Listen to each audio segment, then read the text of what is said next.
मैं सीलू श्रीवास्तव आज आप लोगों को भेड़ बकरी के आहार प्रबंधन के बारे में बताएंगे कि कितनी मात्रा में दाना दें और कितनी मात्रा में चारा दें, क्योंकि इस वर्तमान में कभी कभी बकरी जो होती है ज़्यादा अनाज खा लेती है, गेहूँ ज़्यादा खिला दिए या सड़ा गला दाना चारा खिला दिए तो उससे भी उनको दिक्कत हो जाती है और कभी कभी तो इतना तेज़ अफारा हो जाता है, गैस बनता है कि बकरी मर भी जाती है। तो इसलिए आहार प्रबंधन का बहुत ज़्यादा ही आवश्यकता है और उसका अपना ध्यान रखते हुए अपने बकरी को खिलाना चाहिए। ना ज़्यादा खिलाएं ना कम खिलाएं, चारा भी खिलाएं, दाना भी खिलाएं, नमक भी खिलाएं, स्वच्छ पानी भी पिलाएं। तो ये सब का बहुत ज़्यादा मायने रखता है आपके जो है बकरी पालक पर। और बकरी पालन में सबसे ज़्यादा मुख्य आवश्यकता यही है कि आप अपने बकरियों को जो भी आहार दें वो संतुलित मात्रा में ही दें। और देखिए वर्तमान में बकरी पालक सिर्फ खुले में चराई ही करता है और बकरियां लगभग सालों साल खेतों में, सड़कों के किनारे, चारागाह में सुबह से शाम तक चरती रहती हैं। और सही उत्पादन या जो है उत्तम नस्ल की बकरियां इस व्यवस्था के अंतर्गत ये जो पालन होता है बड़े मुश्किल से होता है। और सही उत्पादन प्राप्त करने के लिए बकरियों को चराई के अलावा घर पर ही कुछ दाना अवश्य खिलाना चाहिए। अगर मान लीजिए दाना नहीं मिलता है तो उसको ये जो दाने के फलियां हैं उनको खिलाना चाहिए, लेकिन दाना तो ज़रूरी देना चाहिए। और वर्तमान में बकरी पालक क्या होता है, उसको ज़्यादा ये जो है मुनाफा नहीं हो पाता है और उसकी बकरी एकदम कमज़ोर सी रहती है और नहीं पूरा लाभ नहीं उठा पाता है। तो इसलिए हमें आहार प्रबंधन का बहुत ही ध्यान से उसका जो है पालन करना चाहिए, तब आपकी बकरी स्वस्थ भी रहेगी और निरोगी भी रहेगी। तो इसी के बारे में बताएंगे, बल्कि कॉलम में आपको बना करके भी हम दिखाते हैं कि आपकी कितने वर्ष की बकरी है या गर्भावस्था की बकरी है या बकरा है, तो उसको कितने मात्रा में आप दाना दें, चारा दें, खिलाएं कि आपकी बकरी स्वस्थ रहे और उसका वेट भी अच्छा रहे। तो छोटी बड़ी हर बकरी के बारे में या कोई भी बकरी है, देसी है, बर्बरी है, जमुनापारी है, जो भी है, उसके लिए एक कॉलम बना करके दाना आपका बताया जाएगा यहाँ पर, तो उसको ध्यान से देखिए। तो इसमें खिलाने के लिए बकरी के आहार को 2 मुख्य भागों में बांटा गया है यहाँ पर। जैसे पहला है चारा और दूसरा है दाना।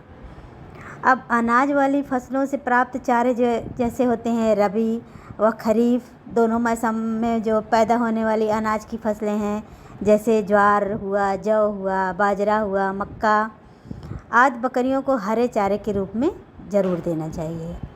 और इन चारों का हे बनाकर भी बकरियों को जो है कई माह तक खिलाना चाहिए। और इन अनाज का भूसा भी आहार के रूप में हमें ज़रूर देना चाहिए। और इन अनाजों में क्योंकि नाइट्रोजन या प्रोटीन की मात्रा कम होती है, तो इसलिए चारे के साथ प्रोटीन युक्त दाना भी ज़रूर देना चाहिए। अब इसमें ये ध्यान रखना चाहिए कि इसमें जो नाइट्रोजन या प्रोटीन है उसमें मात्रा बहुत कम है, इसलिए हमें दाना ज़रूर खिलाना चाहिए। अब चाहे वो चारे के रूप में खिलाइए या दाना ही खिलाइए। अब जैसे दलहनी फसलों के चारे हुए, जैसे बरसीम हुआ या ज्वार हुआ या लोबिया हुआ या रिचका हुआ, तो ये बकरियों के लिए हरे चारे के रूप में खिलाना चाहिए। और बकरियां ऐसे चारे को खाती भी हैं बहुत चाव से। और ऐसे चारे अगर सही मात्रा में उपलब्ध हों तो दाने की आवश्यकता हमें नहीं पड़ती है। तब दाना आप कुछ भी ना खिलाएं, इसी चारे को खिला दें तो वो दाल का आपका काम कर देगा, दाने का काम कर देगा। अब ये देखिए पेड़ पौधे की पत्तियाँ या फलियाँ हुई, इसको कैसे खिलाना चाहिए। तो बकरियों के लिए पेड़ पत्तों की जो पत्तियाँ होती हैं या फलियाँ होती हैं, वो जो होता है हरे चारे का उत्तम साधन होता है और इसको सुखा कर भी बकरियों को खिलाना चाहिए। अब सुखा करके रख लीजिए और साल भर इसको आप थोड़ा थोड़ा खिलाते रहिए। तो प्रोटीन युक्त पत्तियाँ जैसे ये खेजड़ी की पत्ती हुई, उसे सुखा कर रख लें, या बकरियों को रोचक ये जो है चारा मिलता है इससे।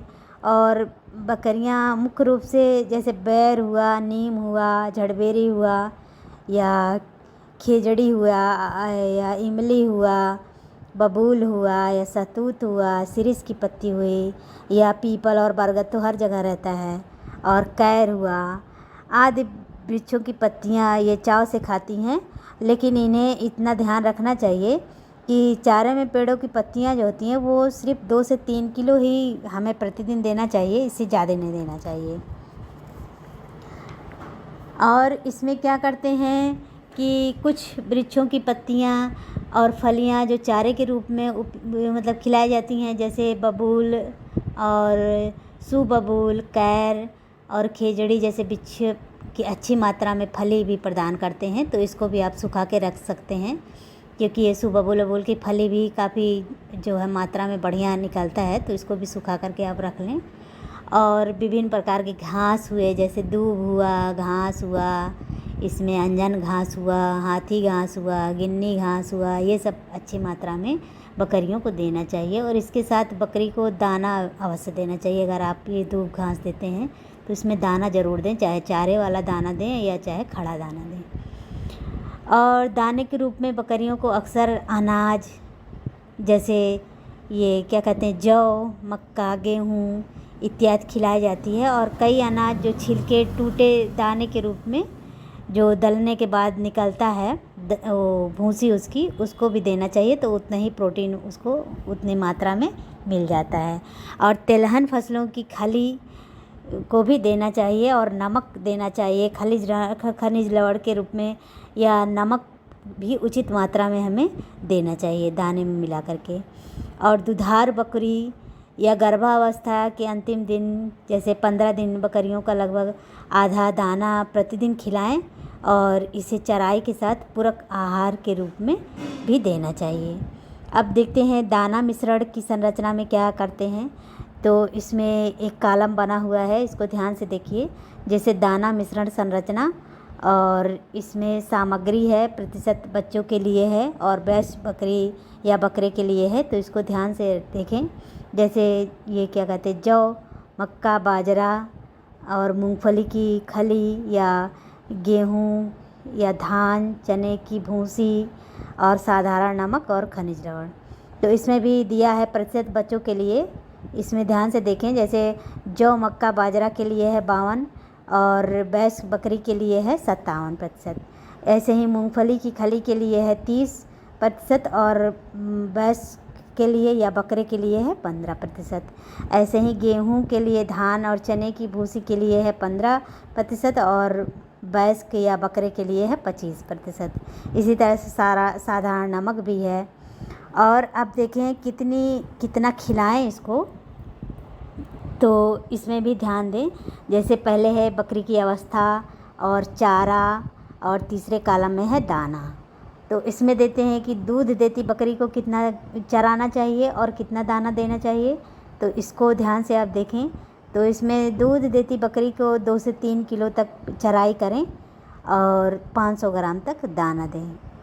और इसी तरह से ब्याने के 15 दिन के पहले की जो बकरी है उसमें भी 2 से 3 किलो चराई करें और 500 ग्राम तक दाना दें। इसी तरह से बकरा है, प्रजनन काल का बकरा है या गैर प्रजनन काल का बकरा है, तो उसे भी 2 से 3 किलो तक चराई कराना चाहिए और 500 ग्राम तक दाना देना चाहिए।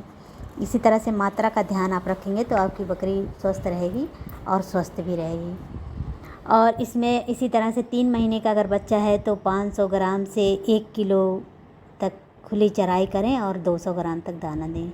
इसी तरह से 3 से 6 महीने का जो बच्चा है उसे 102 किलो तक चराई करना चाहिए और 250 ग्राम तक दाना देना चाहिए। इसी तरह से 6 महीने से लेकर के 1 वर्ष का अगर बच्चा है तो उसे भी 2 से 3 किलो तक ही चराई करें और 300 ग्राम तक दाना दें। और अब के समय में क्या होता है, लोग चराने के लिए ले जाते हैं तो दिन भर चाहे 10 किलो चर ले, चाहे 2 किलो चर ले, चाहे 1 किलो चर ले, उसका ध्यान नहीं रखते और इसी तरह से बीमार भी रहती हैं बकरियां और अस्वस्थ भी रहती हैं। तो बकरियों के दाने की मात्रा उपलब्ध चारे की गुणवत्ता के आधार पर कम या ज़्यादा करना चाहिए। और इसके अतिरिक्त बकरियों को पर्याप्त स्वच्छ जल बाड़े में ज़रूर रखना चाहिए और दिन में 2 बार पानी का जो स्वच्छ पानी है उसको ज़रूर देना चाहिए। और बाड़े में यूरिया या मोलेसेज ब्लॉक स्वच्छ से चटाने के लिए रखना चाहिए। और इसी तरह से बकरियां खाने के अतिरिक्त चारा दाना अधिक बर्बाद करती हैं, तो खिलाने के लिए बकरी का नाद जो होता है उसको बना करके ऊंचाई पर रखें और उस पर बकरी ना चढ़े और आराम से खा सके, इसका ध्यान रखना चाहिए। और बकरियों को सुबह में जो है नमक और शाम में दाना देना चाहिए। जब भी आप चराने के लिए ले जाएं तो नमक ज़रूर चटा के ले जाएं, पानी पिला के ज़रूर ले जाएं और शाम को उसको दाना दें। और सुबह चराई से पहले नमक चटाने के लिए दें तथा आवश्यकता अनुसार पानी भी उपलब्ध कराएं। ये है छोटी छोटी सी जानकारी जो आपके बकरी को स्वस्थ रखेगी और जो है वेट वगैरह जो होता है वो अच्छा रहेगा और आपकी बकरी अच्छे मात्रा में अच्छे पैसे में बिकेगी और आपका बकरी पालन जो है वो लाभ होगा।